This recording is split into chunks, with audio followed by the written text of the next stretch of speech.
Lamine ইয়ামালকে বিশ্বের অন্যতম সেরা খেলোয়াড় হিসেবে বিবেচনা করা হয়, কিন্তু তিনি যা হয়ে উঠেছেন এবং এখনও আছেন তা হলো বাকিদের চেয়ে অনেক বড় ব্যবধানে সর্বোচ্চ মূল্যবান ফুটবলার।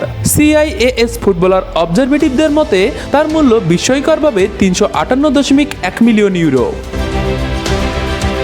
এই বুধবার পর্যবেক্ষক সংস্থাটি সারা বিশ্বের সর্বোচ্চ দলবদল মূল্যের 100 জন ফুটবলারের একটি প্রতিবেদন প্রকাশ করেছে এবং লামিন ইয়ামাল 358.1 মিলিয়ন ইউরো মূল্যে প্রথম স্থান অধিকার করেছে।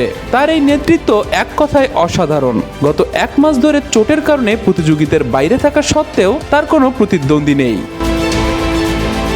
বিশ্বের সর্বোচ্চ মূল্যের দিক থেকে দ্বিতীয় স্থানে আছে সিটির নরওয়েজিয়ান স্ট্রাইকার আর্লিন হাল্যান্ড, যার মূল্য 227.3 মিলিয়ন ইউরো, এবং তৃতীয় স্থানে রয়েছে রিয়াল মাদ্রিদের ফার্সি ফরওয়ার্ড কিলিয়ান এমবাপ্পে, যার মূল্য 165.7 মিলিয়ন ইউরো।